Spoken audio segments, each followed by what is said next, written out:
In this video, we are going to take a closer look at methods. To refresh, a method contains code to be executed when the method is called or invoked within a program. The student class we created in a previous video contains methods to operate on objects created from the student class. If we look at our main method within our records class, we can see that the getFname method is called. What do you think occurs at this point in our code? We can use the debugger within Eclipse to see exactly what is happening. We haven't talked about debuggers yet, and we will cover Eclipse's debugger in depth in a future video. But for now, know that a debugger is a tool used to analyze a program during runtime. You will get a glimpse on how powerful this tool can be in this example. So first thing we will need to do is double click to the immediate left of the line in which the getFname method is called. In this case, it is line 10. You will see a circle fill the area we just clicked. This is called a breakpoint, and you could set one or multiple at any point within our code.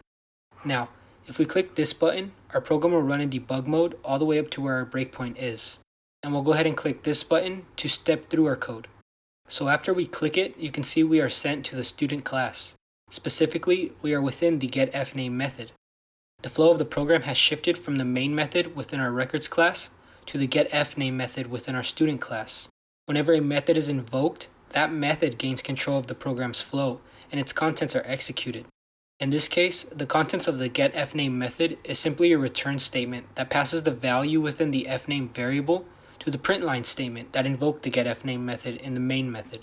If we continue to step through our program, we can see this flow. We are returned to our records class and our student1 object's fname is printed to the console.